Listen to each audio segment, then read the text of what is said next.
Muy buenos días a todos. Soy Verónica del Río, codirectora de ORH. Os doy la bienvenida a este nuevo webinar ORH o a mí me gusta pensar que son a una nueva cita con el conocimiento. Los webinars ORH siempre tienen un marcado enfoque práctico cuando nos planteamos su organización y sobre todo cuando pensamos en qué temas vamos a tratar en ellos, siempre nos paramos a pensar cuáles son las áreas dentro de lo que es la gestión de personas que más complejidad o que más interrogantes plantea en el seno de las organizaciones.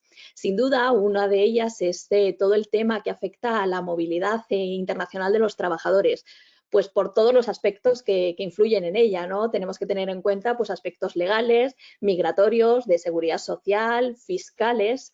Y atendiendo a todo ello y siendo conscientes de las dudas y de pues los quebraderos de cabeza que os plantea, hemos querido celebrar este webinar y dedicar un espacio y un tiempo a analizar cuáles son los aspectos clave que hay que tener en cuenta a la hora de abordar estos procesos. Para ello, hoy contamos con Jordi Roca. Él es un experto en movilidad internacional, es el director de la firma GD Global Mobility, que es la división de GES Document especializada en asesoramiento y gestión de movilidad internacional. A Jordi le hemos pedido que nos prepare una ponencia para que nos aporte, pues como os decía, todos esos aspectos clave que tenemos que tener en cuenta para abordar con éxito y con garantías los procesos de desplazamiento internacional de nuestros trabajadores. Jordi nos va a hacer una breve exposición, de unos 45 minutos y a continuación vamos a abrir un pequeño espacio para que nuestro experto pueda resolver todas aquellas cuestiones y preguntas que queráis plantearle. Para ello tenemos habilitado el apartado de preguntas dentro de la plataforma.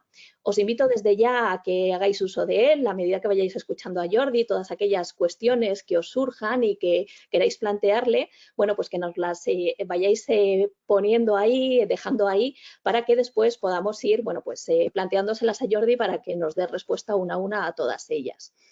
Yo no quiero extenderme más en esta breve introducción, solo comentaros una cosa más, y es que tanto la grabación de este webinar como la presentación que Jordi va a utilizar en su exposición van a estar a vuestra disposición. Os las vamos a hacer llegar por email una vez que acabe este encuentro.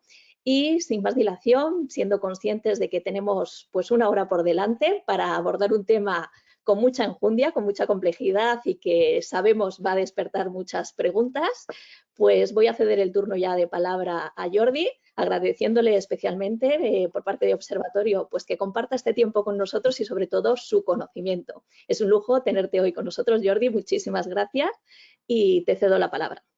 Muchas gracias a ti, Verónica. Un placer colaborar con vosotros. Hemos intentado que sea una sesión efectivamente muy práctica.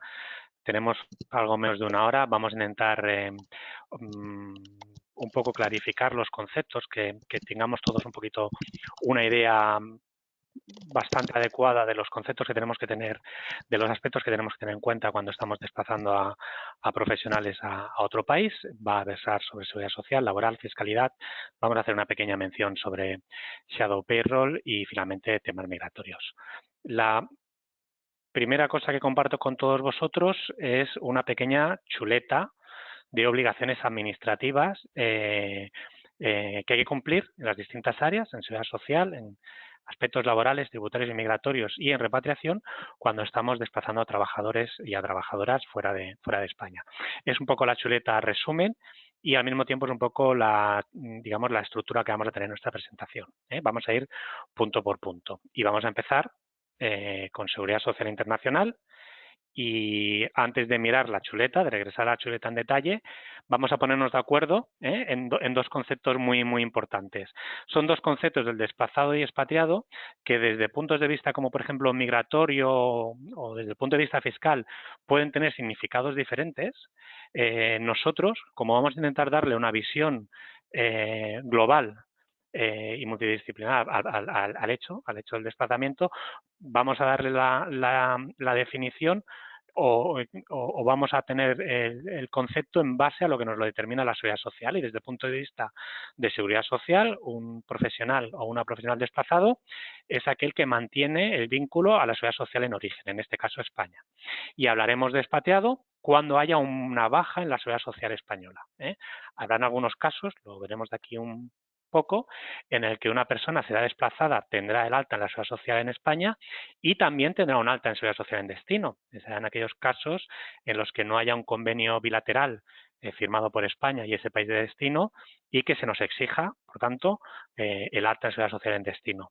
Pero, insisto, desde el punto de vista conceptual hablaremos de desplazamiento cuando el profesional o la profesional mantenga el alta en la seguridad social de origen. En medio del concepto de desplazamiento y expatriación hay una cosa que se llama multi-state, que solo aplica de momento en la Unión Europea. Veremos el convenio iberoamericano que da de sí, pero de momento hablamos de esa tercera opción de multi-state, que se trata de aquellos trabajadores o trabajadoras dentro de la Unión Europea que están trabajando en más de un país al mismo tiempo. Pues podríamos hablar, por ejemplo, de los típicos commuters, ¿no? Pues que están un par de días a la semana trabajando fuera, o directamente que están una semana en un sitio, otra semana en otro sitio, etcétera. En ese caso, el Reglamento de Coordinación de Sistemas de Seguridad Social de la Unión Europea establece que estos trabajadores que tengamos nosotros mantendrán la cotización y la legislación aplicable española cuando residen en España estos trabajadores, es decir, el fin de semana están en España, y al menos un 25% de su jornada laboral, es decir, un día y medio, el reglamento lo denomina parte sustancial, ¿no? Pero al menos un día y medio de su jornada semanal trabaje desde España, o bien no reside en España, pero tampoco trabaja en el país de residencia y está contratado por España. Este, por ejemplo, sería el caso, un caso reciente hemos tenido, ¿no? Pues una trabajadora francesa que el fin de semana vive en Francia, está contratada por una empresa española y su prestación laboral la realiza en Benelux, en Holanda, en Bélgica y en Luxemburgo. Bueno, pues como el empleador está en España y ella no trabaja en su país más de ese 25%, pues queda vinculada a la seguridad social española. Fuera del multi-state, pues siempre nos vamos a regir por el principio de legislación única, y esta legislación única, insisto, la única excepción será el multi-state, o sea, el desplazamiento que hemos hablado, que hablaremos de un desplazamiento cuando la empresa desplaza al trabajador o trabajadora fuera, con un principio de temporalidad muy clara, es decir, durante un tiempo muy determinado y para proveer un servicio. Este desplazamiento podrá ser a la Unión Europea, Espacio Económico Europeo, Suiza, a países con los que España tiene suscrito un convenio bilateral de seguridad social y también a países sin convenio. Si no es desplazamiento y no es multi-state, entonces el trabajador o trabajadora tendrá que cotizar y quedará sujeto a la legislación laboral y de seguridad social del país donde preste su relación laboral.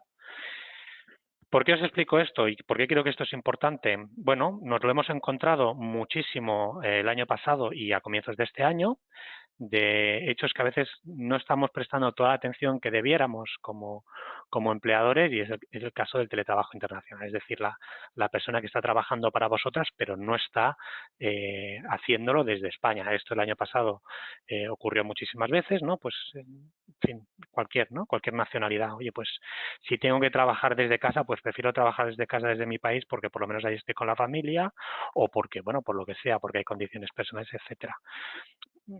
En ese caso, esto es lo que denominamos teletrabajo internacional y nos hemos dado cuenta que igual no estábamos prestando atención porque las empresas a veces lo hemos tratado esto como un mero hecho anecdótico, pero lo cierto es que atendiendo al criterio de que no se trata de un desplazamiento ni un trabajador multi-state, eso significa que el trabajador tiene que cotizar en el país en el que está trabajando, desde el que está trabajando, y que queda vinculada a la seguridad social de ese país.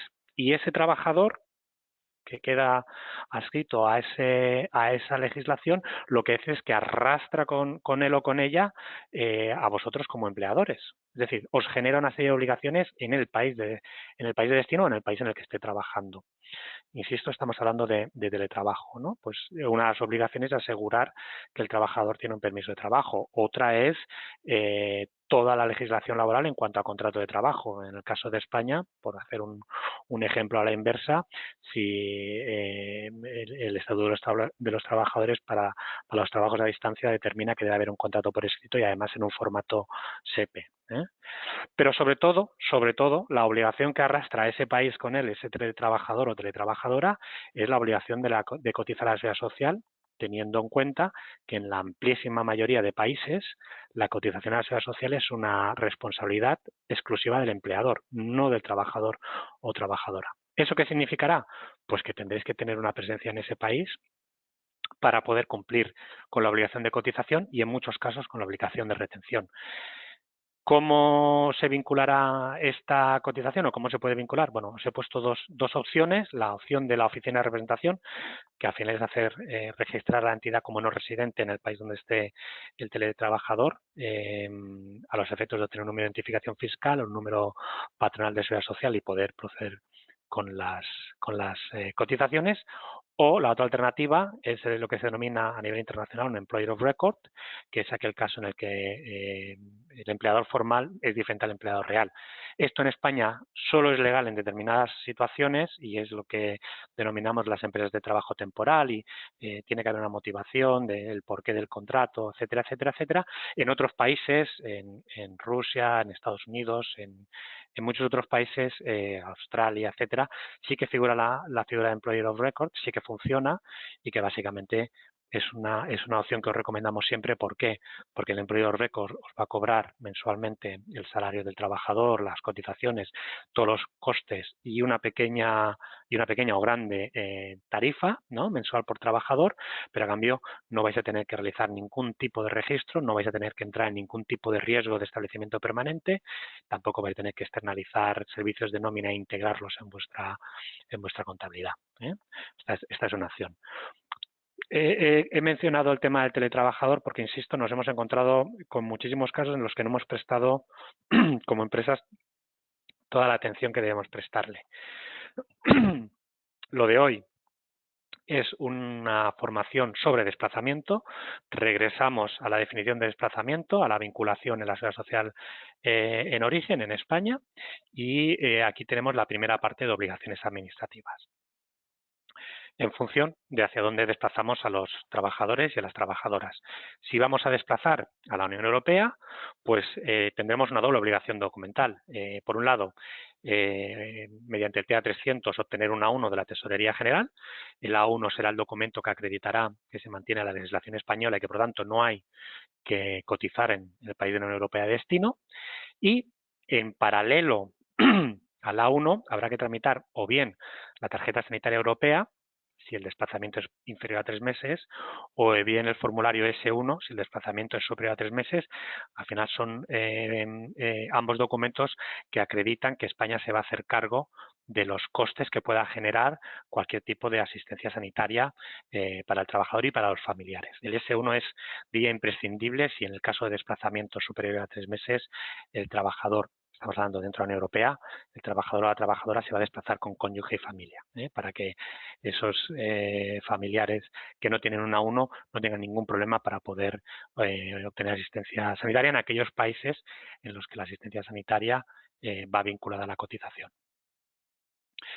La segunda opción son cuando son desplazados fuera o desplazamos fuera de la Unión Europea, pero a países con convenio bilateral de la Seguridad Social. Bueno, pues en ese caso se presenta el TA300 y obtendremos un documento que será España USA 1, España MEX 1, España BRA 1, en función del país al que se vaya, y en este caso no hay el equivalente a la tarjeta sanitaria europea ni el S1, pero es que además, ahora lo miraremos un poquito más en detalle, tenemos que tener en cuenta que todo lo que son sistemas de cobertura social fuera de la Unión Europea pues no tienen los estándares que a lo mejor tenemos en la Unión Europea, y en algunos casos directamente el convenio no recoge esta prestación asistencial, con lo cual aquí sí que como norma general siempre recomendamos que se suscriba un una póliza de asistencia sanitaria privada,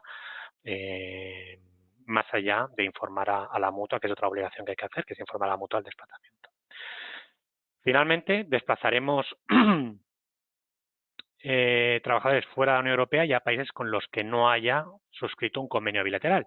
Y en ese caso, por la orden ministerial del 82, sigue existiendo la obligación de comunicación a la Tesorería General. Es un documento, es un escrito. En las tesorerías de la Comunidad Autónoma de Cataluña figura el DP90 como un formulario un poco sofisticado, pero existe un formulario. En general, en España, en el resto de España no lo existe, hay que presentar un escrito de comunicación.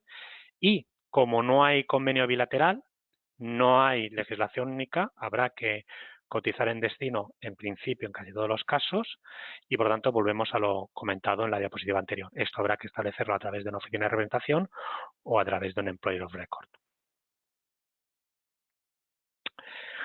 Muy brevemente, simplemente, desplazamientos de la Unión Europea y todo lo que es el reglamento de coordinación de sistemas de seguridad social europeo, que es una de las mejores herramientas, ¿no? ¿Qué sirve la Unión Europea? Bueno, pues sirve para muchas cosas, pero este reglamento es tan bueno que, por ejemplo, el Brexit lo va a incorporar conceptualmente en su totalidad, prácticamente. ¿Y qué nos dice este reglamento? Bueno, pues el principal principio es que solo se puede cotizar en un único país.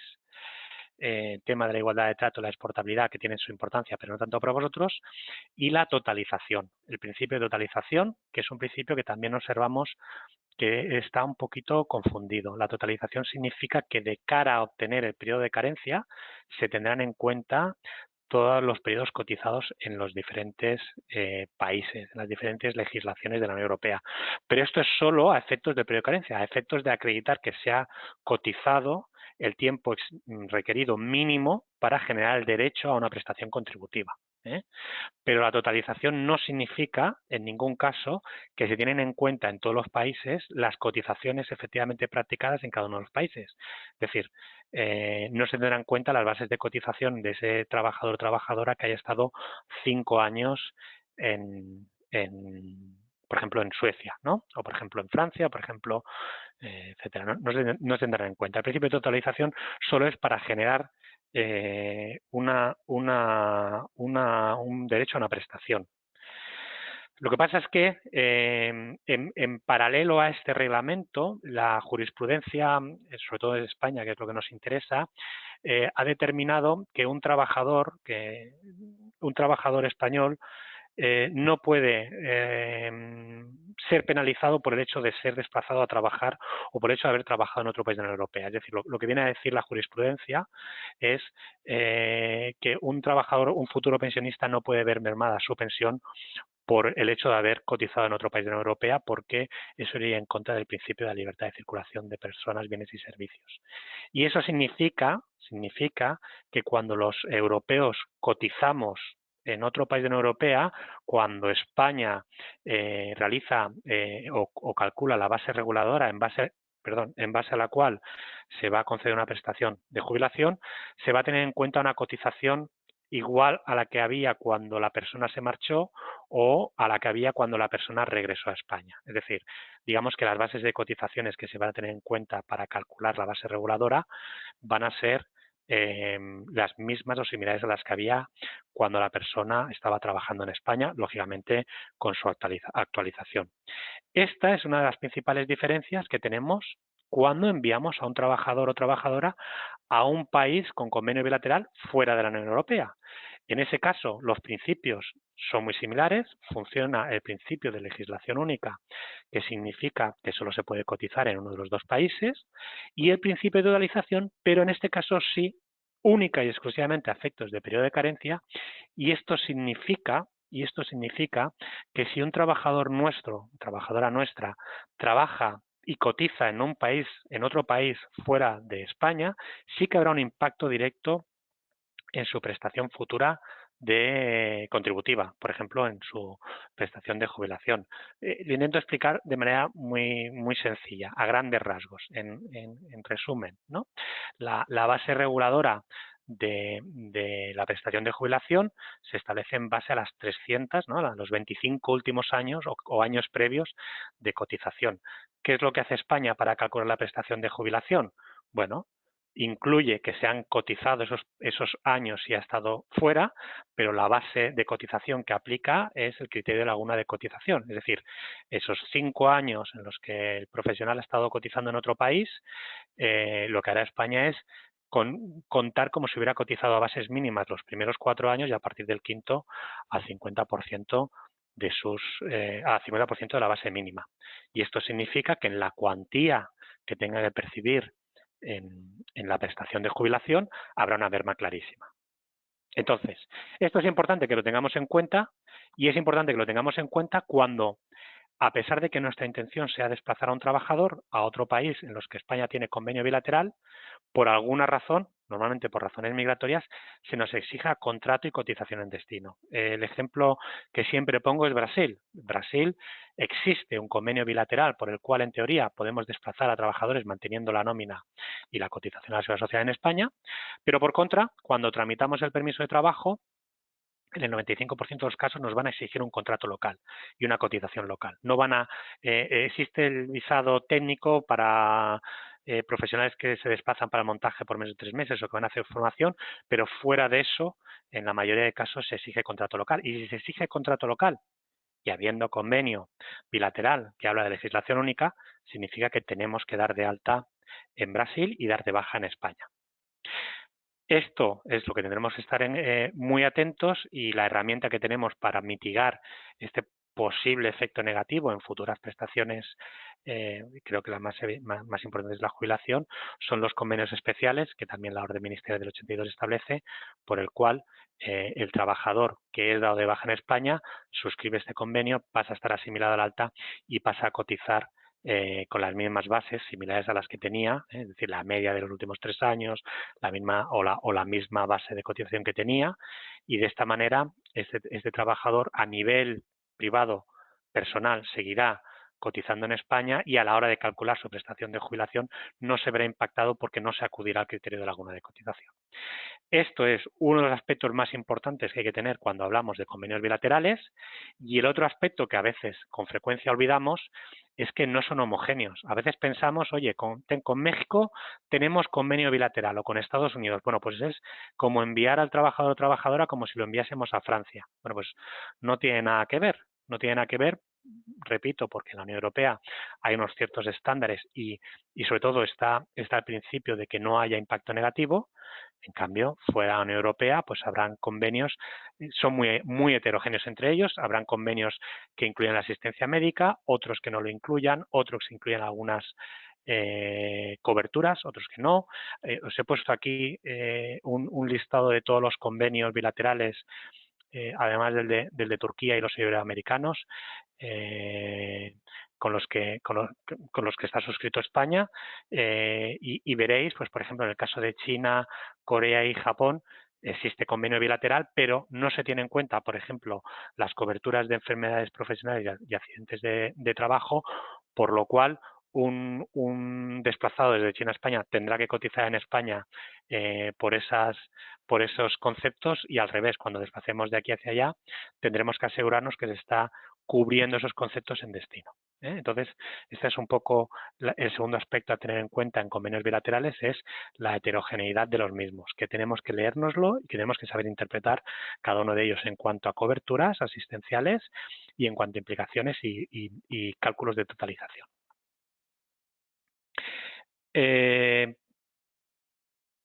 Aquí finalizaremos la parte de seguridad social y muy ligada a la parte de seguridad social iría a la parte laboral. De nuevo, estamos hablando de obligaciones cuando tratándose de desplazamiento. Si no hubiera desplazamiento porque hubiera una baja en la seguridad social española, entonces hablaríamos de una localización o una expatriación, y en ese caso, digamos, lo que tendríamos que realizar en España sería una suspensión o una extinción del contrato de trabajo. Cuando estamos hablando de desplazamientos, mantenemos el vínculo a la seguridad social española, y en este caso tenemos dos obligaciones o dos aspectos que tenemos que tener muy en cuenta. La primera es la carta de desplazamiento, que legalmente, bueno, pues se produce una modificación de algunas y bastantes de las condiciones esenciales de la relación laboral, y se exige, en estos casos, se exige que estas modificaciones sean puestas por escrito.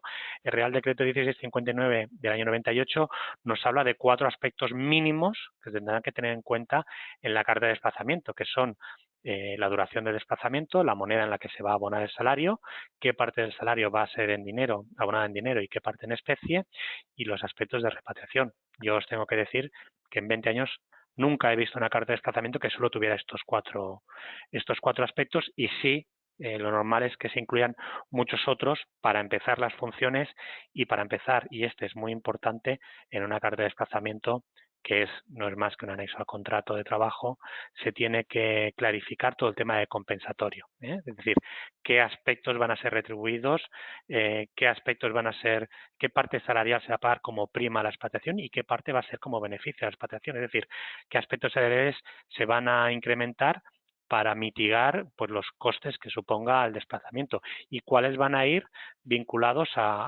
específicamente al hecho de estar expatriado. ¿Por qué?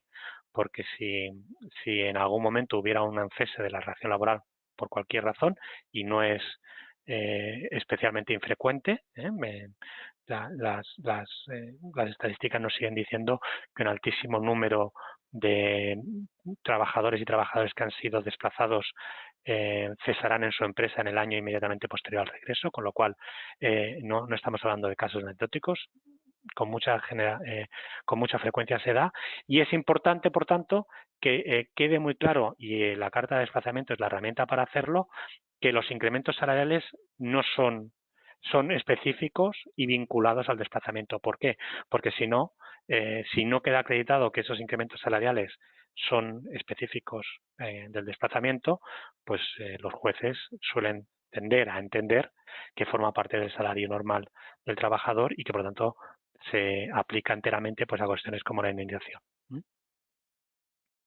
Además de la carta de desplazamiento, tenemos la obligación administrativa derivada de la Directiva Posted Workers, que solo afecta a desplazamientos dentro de la Unión Europea y que básicamente es una obligación que implica que tenemos que informar a la autoridad laboral de destino, es decir, hemos informado mediante el TA300 a la Seguridad Social Española, pero tenemos que informar a la autoridad laboral de destino sobre el desplazamiento del trabajador, indicando el tiempo que va a estar desplazado, identificando a la empresa, a los trabajadores, identificando la actividad y indicando o nombrando un representante legal y que pueda actuar como interlocutor ante las autoridades laborales de destino. Esto es importante porque lo que determina esta directiva, que en España ha sido recientemente traspuesta en la modificación de la Ley 45/99, pues lo que dice, pues establece una serie de requisitos mínimos, laborales mínimos, que tienen que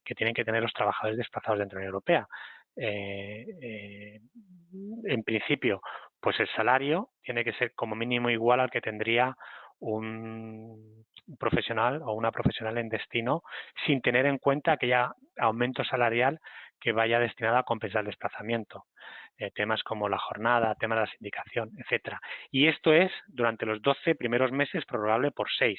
A partir de esos 18 meses, lo que nos dice la directiva es que esa relación laboral vendrá vinculada al 100% con la legislación laboral de destino. Es decir, sería como la apertura de un centro de trabajo en destino y una relación ex novo a todos los efectos. Y esto sí que hay que ir con muchísimo cuidado y de nuevo exige, al igual como veremos con la fiscalidad, exige que tengamos un asesoramiento específico en el país de destino. No asumamos que vamos a poder, insisto, que vamos a poder aplicar, en fin, pues desde los días de vacaciones hasta la jornada laboral, los periodos de descanso y etcétera, etcétera, etcétera. Bueno, estas serían las dos obligaciones principales que tendríamos cuando estamos desplazando trabajadores. Insisto, la directiva va relacionada enteramente o en el contexto de la Unión Europea. Y pasaríamos al tema de fiscalidad. La fiscalidad, siempre decimos que la fiscalidad son dos cosas, son obligaciones tributarias que tenemos que asegurar que cumplimos como organización y nuestros trabajadores desplazados, y luego está el tema de la optimización fiscal, que son las herramientas que la legislación pone en nuestras manos, que de alguna manera incentivan y que puede llegar a hacer que un trabajador o trabajadora cobre más o tenga un neto más alto y nuestro bruto o nuestro coste laboral sea más bajo si está trabajando fuera que si está trabajando en España. Por lo tanto, es importante darle una vuelta, no solo a las obligaciones administrativas, sino también a la planificación. En cualquier caso, de nuevo, obligaciones administrativas que tendremos en un desplazamiento en el ámbito tributario serán en una doble dimensión, en España y en el país de destino. En España, lo primero que tendremos que hacer será comunicar a la agencia tributaria el cambio de domicilio fiscal del trabajador. Si vamos a aplicar el 7P o el régimen de excesos en aquellos casos en los que no se pierde la residencia fiscal en España, tendremos la obligación administrativa de guardar la documentación que acredite que acredite la condición, en el caso de 7P clarísimamente, ¿no? Los boarding pass, las reservas de hotel, es decir, digamos toda la documentación de soporte a la herramienta que se escoja. Y finalmente, si vamos a anticipar o si podemos anticipar que el trabajador o trabajadora va a estar más de 6 meses fuera de España y va a acabar perdiendo la residencia fiscal española y obteniendo la residencia fiscal en destino, pues no es que sea una obligación, pero una cosa que siempre aconsejamos hacer es presentar el 247, que es un poco decirle a Hacienda, pues mire usted, esta persona, esta profesional, va a perder la residencia fiscal y le pedimos permiso para no tener que ir reteniendo en España ya y no tener que esperar los 6 meses para que esa pérdida de residencia fiscal sea factual, ¿no? Pues el 247 es una forma de ya que eliminamos de nuestra nómina la retención en España. Y en destino, lo equivalente, habrá de alguna manera un alta del domicilio fiscal, habrá una forma, como es el nuestro 147 o 149, de anticipar la adquisición de residencia fiscal para no tener que regularizar en octubre, que esto, aquellos de vosotros y vosotras que tenéis responsabilidades en payroll, en nómina, en estación de personal, sabéis las molestias que originan, ¿no? Cuando hemos estado reteniendo al 19% durante 6 meses y en octubre tenemos que subirlo al 40 o al 50 o más, en algunos casos nos hemos encontrado. Bueno, pues siempre hay que intentar averiguar si hay una forma de anticipar esta residencia fiscal y presentarla. Y finalmente, la última obligación, que un poco recoge todas las anteriores, es el shadow payroll, que luego hablaremos un poquito más en detalle, pero que al final es si el empleador tiene obligación de practicar retenciones y o cotización en destino, pues tendrá que hacerlo a través de una nómina espejo, una nómina operativa que decimos. Yendo por pasos, en esta hora de la cual hemos consumido ya media horita, bueno, pues no vamos a poder hacer una explicación muy profunda sobre fiscalía internacional, pero sí que recuerdo en mi clase de Derecho Tributario que tuvimos un profesor que el primer día nos dijo: si al final de semestre habéis entendido lo que es el derecho imponible, pues os voy a aprobar. Tan sencillo como eso. Bueno, al final no fue tan sencillo, pero sí que es cierto que se nos quedó en la cabeza que teníamos que identificar qué era el hecho imponible y cuándo se originaba. Y el hecho imponible es aquella acción que da lugar a la creación de una obligación tributaria, ¿no? Entonces, el hecho imponible, cuando estamos hablando de trabajadores, pues es la percepción de un salario. Y esta percepción de salario es por el trabajador, pero tiene una doble dimensión de localización. Ese hecho imponible se origina en el país donde el trabajador o trabajadora es residente fiscal, tiene la condición de residencia fiscal, y también en aquel país donde el trabajador o trabajadora genera, es decir, recibe el salario a consecuencia del trabajo realizado en ese país. Cuando no hay movilidad internacional, normalmente la residencia fiscal y la tributación por fuente coinciden en España, ¿no? En España la residencia fiscal, creo que lo sabéis, pues se adquiere después de de estar más de 183 días en año natural en España, teniendo en cuenta que las ausencias esporádicas se incluyen a contar para esos 183 días, o sea, no me vale que vayan saliendo y vayan entrando a España, también donde tiene su centro de intereses vitales y económicos, y finalmente la presunción por la residencia de la familia. Sea como fuera, en la mayoría de vuestros casos, los trabajadores y trabajadoras que desplacéis, en principio, serán residentes fiscales en España y tenéis que tener en cuenta que cuando empiezan a trabajar en otro país, por fuente, están generando, hay un hecho imponible y una obligación, en principio, una obligación de tributar en ese país. Por tanto, conceptualmente nos vamos a encontrar que los trabajadores van a tener una doble tributación, van a tener que tributar en España por ser residentes fiscales y mientras sean residentes fiscales en España, y van a tener que tributar en el país de destino. Para evitarlo, pues se suscriben convenios de doble imposición, que al final son acuerdos bilaterales entre países que determinan un poco qué impuestos o qué hechos son tributables o generan obligación tributaria, y distribuyen, definen cuando hay conflictos de residencia fiscal para determinar o para clarificar dónde es la residencia fiscal y finalmente determinan en qué país se tiene que tributar con el objetivo de que no haya que tributar dos veces por un mismo hecho en el caso que nos ocupa la percepción de un salario en dos países. Entonces, el convenio de doble imposición tienen dos elementos para evitar la doble tributación. Uno son las exenciones, por ejemplo, el artículo 15 de los convenios que dicen que cuando un trabajador o trabajadora se desplaza a otro país por un periodo inferior a 6 meses y va a prestar un servicio a una entidad permanente en ese otro país, pues si es por ser menos de 6 meses, pues queda esa percepción, esa renta salarial queda exenta de tributación. Y deducciones, pues cuando indica un poco lo que viene a decir es que lo que ya se ha pagado por un mismo hecho se ha pagado en un país, esa parte pagada en un país queda deducida de la obligación tributaria en el otro, ¿no? Un poco esto es lo que a grandes rasgos dice o determinan los convenios de doble imposición, y también las legislaciones locales también tienen elementos para evitar la doble imposición. En el caso de España, pues de nuevo tenemos las exenciones que vienen determinadas por las dietas, el 7P y el régimen de excesos, y por la parte de deducciones el artículo 80 de la Ley del Impuesto de Renta a las Personas Físicas, que viene a decir un poco por lo que acabamos de comentar, ¿no? Que cuando ya se ha pagado por un mismo hecho imponible, se ha pagado un impuesto en un país, esa parte se deducía en España, bien la cantidad entera o bien la cantidad que equivalente, a ver si lo digo bien, el tipo que se aplicaría en España a la cantidad obtenida en destino. Es decir, digamos la más baja de las dos. De alguna manera, que te puedas deducir lo que ya has pagado fuera, siempre en el límite de que te puedas deducir lo que hubieras pagado estando en España. ¿De acuerdo?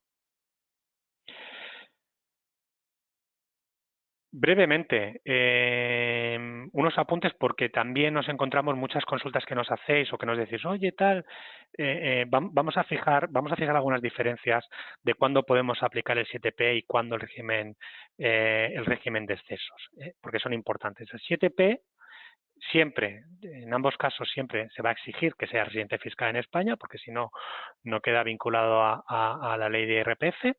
En el caso del 7P son tres los requisitos o dos los requisitos importantes, ¿no? El más importante de todos es que los trabajos, la persona que se desplaza produzca una ventaja a la entidad destinataria. Si la entidad destinataria es un cliente, pues no hay ninguna duda. Si desplazamos a trabajadores o trabajadoras para realizar una prestación a un cliente, pues es evidente que el cliente no va a pagar si no tuviera una ventaja. Cuando lo hacemos a una empresa de nuestro propio grupo, ahí es donde hay un poco los tonos grisáceos.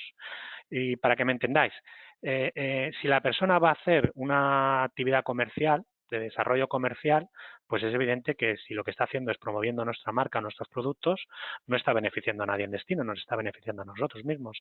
Y en ese caso no habría una base para aplicar el 7P.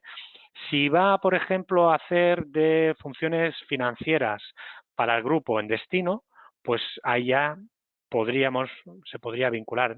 Habría que analizar muy bien cuál es la estructura, pero es evidente que esa función de dirección financiera la necesita la empresa del grupo de destino, ¿no?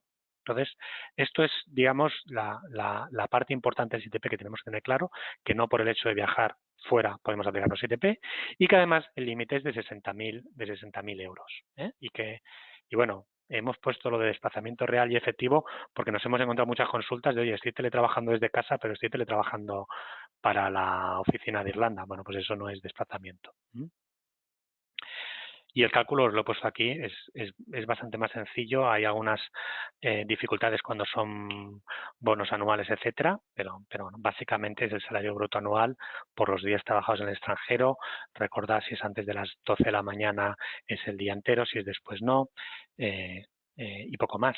El régimen de excesos es incompatible con el 7P y es incompatible con el régimen con las dietas, porque las dietas solo pueden ser para desplazamientos de hasta 9 meses.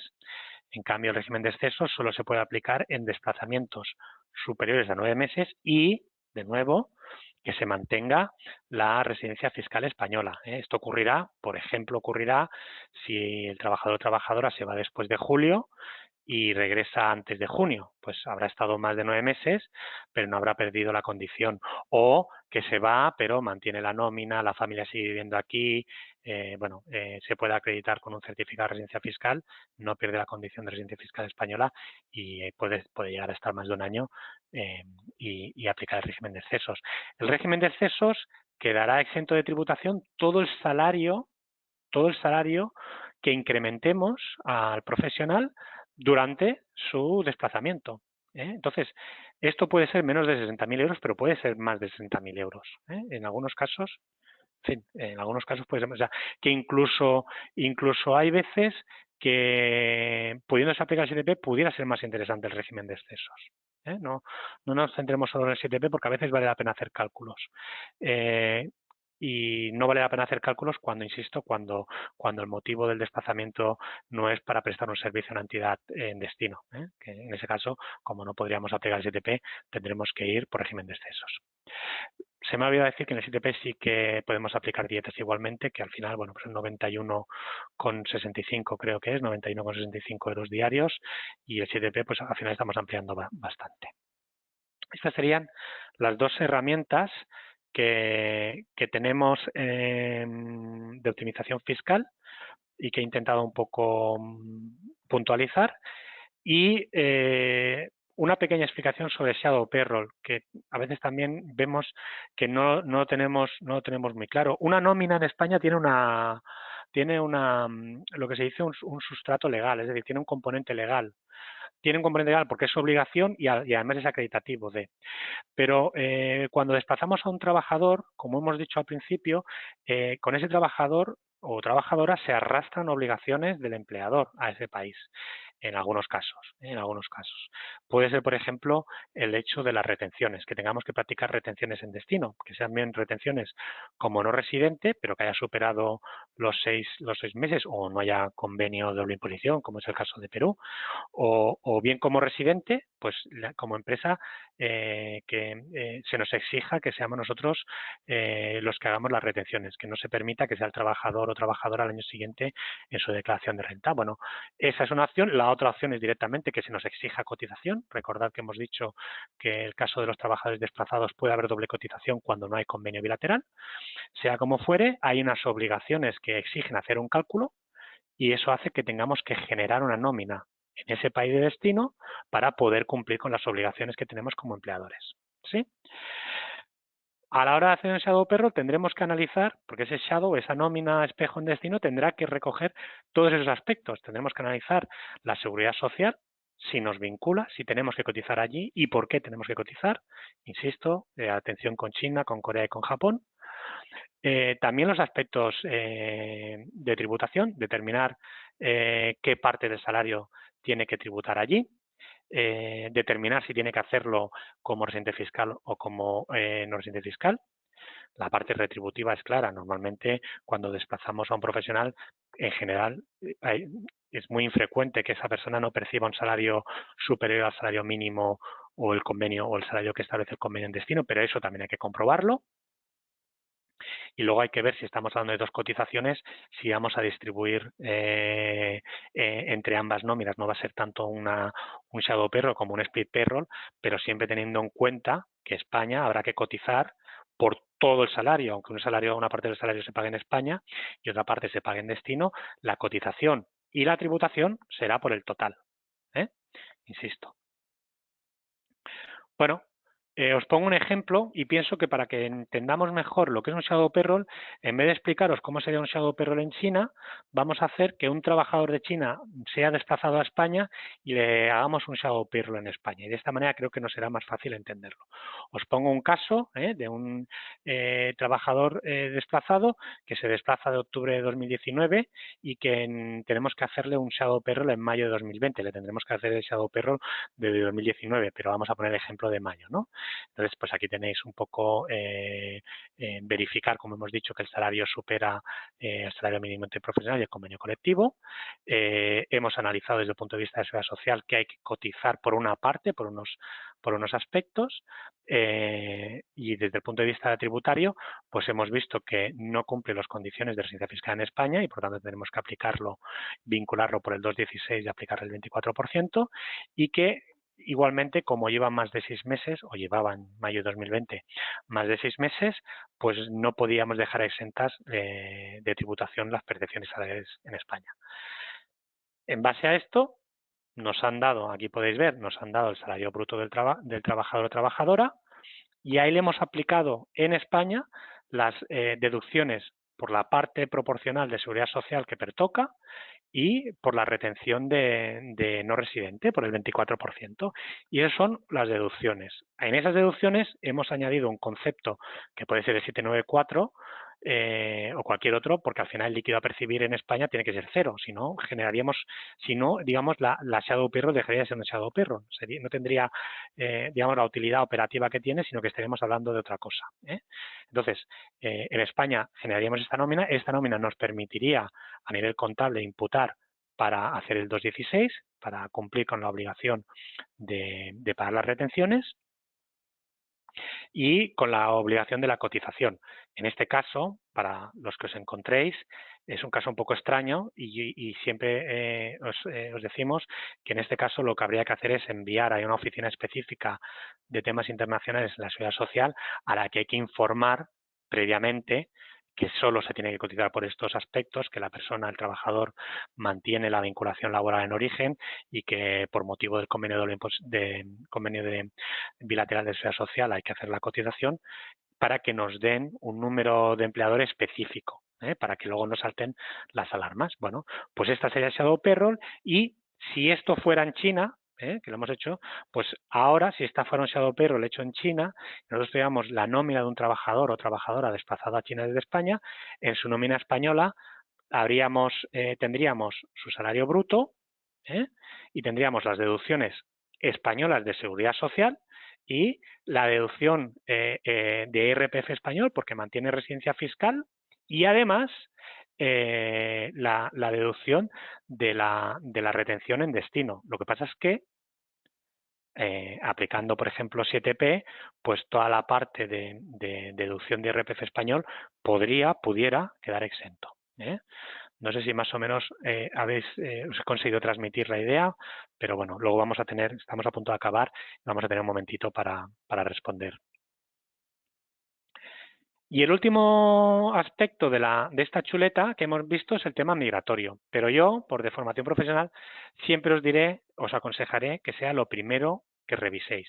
Sobre todo si vas a desplazar trabajadores o trabajadoras fuera de la Unión Europea, por lo que hemos comentado. Es decir, que si la legislación laboral de destino nos obliga a tener un contrato de trabajo en destino y cotizar a la seguridad social en destino, todo lo demás, toda nuestra planificación del desplazamiento, desde el punto de vista fiscal como desde el punto de vista de seguridad social, cambiará. Y por lo tanto es lo primero que tenemos que mirar. Cambiará, pues por ejemplo, hay muchos países que el mero hecho de tener un permiso, un visado de trabajo, hace de esa persona automáticamente residente fiscal y con obligación tributaria en ese país automáticamente. O, por ejemplo, el caso de Estados Unidos es el caso quizá paradigmático, ¿no? O un poco lo que he comentado de Brasil. El contrato laboral no nos permite la seguridad social cotizar en España porque legislación única, cotización en destino, y ya no estamos hablando de un desplazado, ya estamos hablando de otra cosa. Por tanto, en nuestra chuleta está lo último, pero yo os aconsejo encarecidamente que sea lo primero que reviséis cuando estéis planificando el traslado de trabajadores, el desplazamiento de trabajadores fuera de la Unión Europea. Poco más que decir, siempre va a necesitar un permiso de trabajo, siempre. Hablamos a veces oye, pero es que si solo va 8 días o solo va... Bueno, pues si va a hacer el trabajo sustantivo, va a necesitar un permiso de trabajo aunque vaya por un día. ¿En qué casos no va a necesitar un permiso de trabajo? Bueno, pues esto, por ejemplo, ahora mismo, a raíz del Brexit, se nos ha clarificado bastante, pues actividades comerciales, actividades en algunos casos formativas, en algunos casos de investigación, se podría entender, en algunos países cuando es el montaje de una máquina que se ha vendido desde España, pues para digamos, el personal que tenemos que trasladar para ese montaje puede quedar exenta la necesidad de tramitar un permiso de trabajo, pero como norma general, todo lo que no sean reuniones comerciales, o visita a ferias o visita a instalaciones, perdón, va a requerir un visado de trabajo. Y el visado de trabajo, por mucho que os digan los Jordi Roca de la vida, nunca va a ser 30 días. Nunca, nunca va a ser 30 días. Va a ser más cerca de los 60 que de los 30. Por tanto, va a determinar un montón de aspectos, la mudanza, etcétera, etcétera. Es lo primero que tenéis que mirar. Distinto es si el desplazamiento a efectos migratorios es la Unión Europea, Espacio Económico Suiza, y aquí permitidme que ponga un asterisco porque Suiza, en teoría, se beneficia a todos los efectos, digamos, de las regulaciones para nacionales de la Unión Europea, pero si tenéis que enviar trabajadores a Suiza, sabed que va a ser en fin, un proceso complejo, muy complejo por la estructura administrativa suiza que se organiza en cantones y porque ponen muchos impedimentos, muchas exigencias. Pero bueno, a efectos legales, en teoría, Unión Europea, Espacio Económico Europeo, Suiza. Y aquí, saber que si estamos desplazando a trabajadores nacionales de la Unión Europea, es decir, trabajadores europeos que tengáis, aunque tienen el derecho a ser desplazados y trabajar, residir, etcétera, etcétera, tendrán la obligación de registrar de alguna manera su residencia.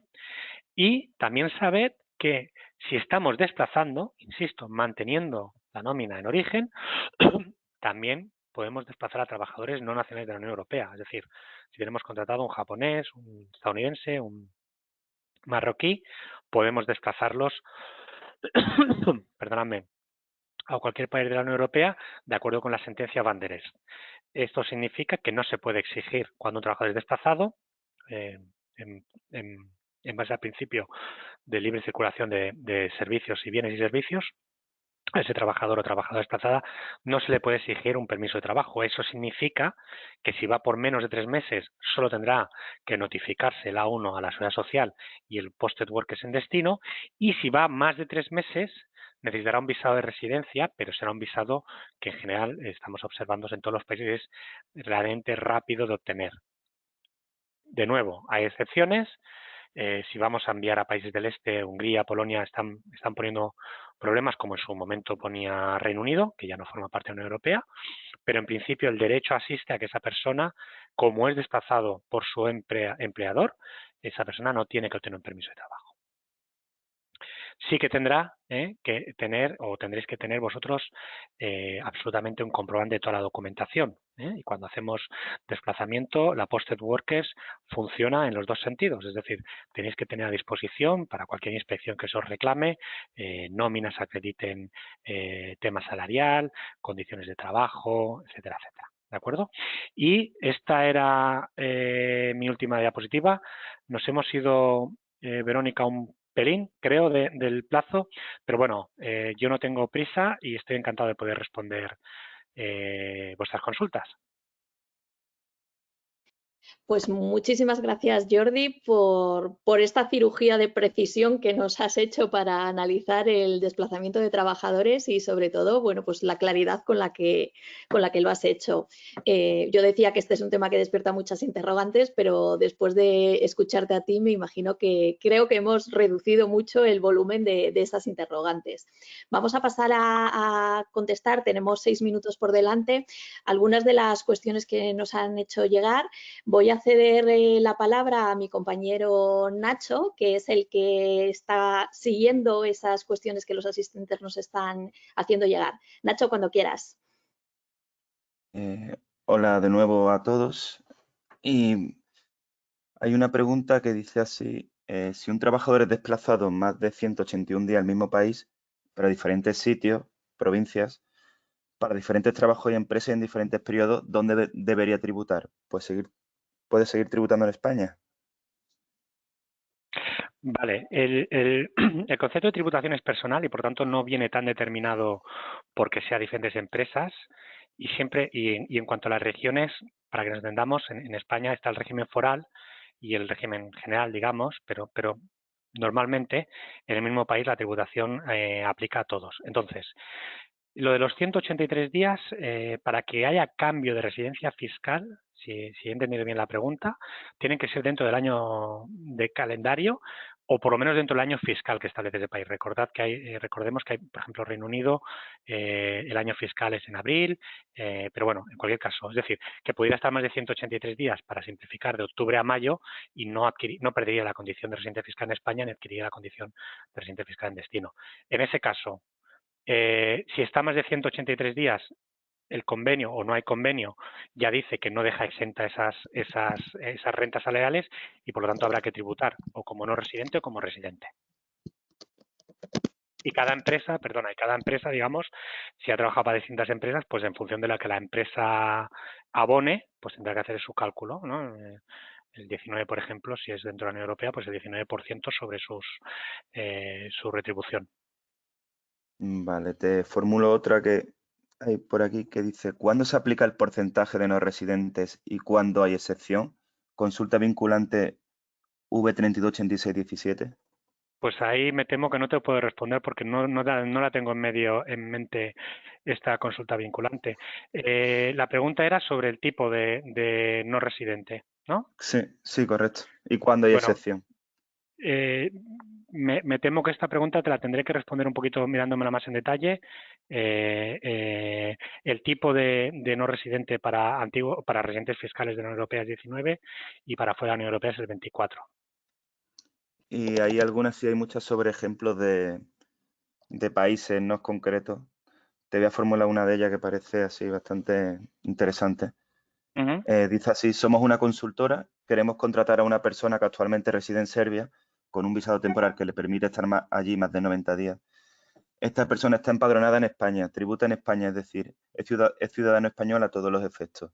¿Le podemos dar de alta en España y que trabaje desde Serbia en formato teletrabajo? Esta persona estará en Serbia entre 1 y 2 años con ese visado temporal.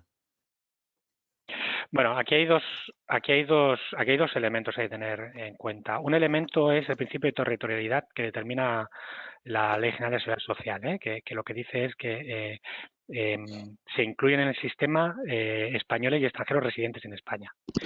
El segundo aspecto, que es el que yo he mencionado, es que a mi modo de ver, aquí no hay un desplazamiento.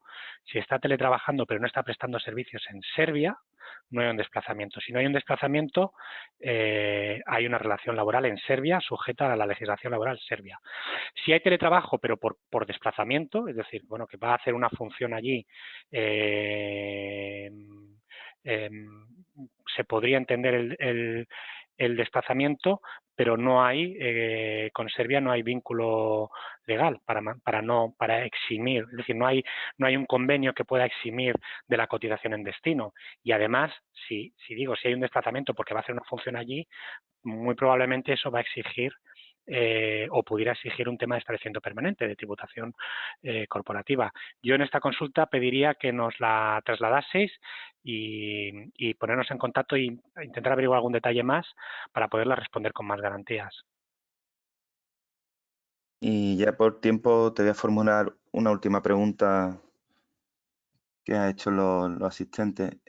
Esta sería una pregunta respecto a la fiscalidad. En caso de un expatriado desplazado 3 años en un país de la UE, se desplazan a aquel país en septiembre del año 1. Este año 1 puede ser considerado como residente fiscal de España y beneficiar del 7P estando en España más de 183 días en aquel año 1.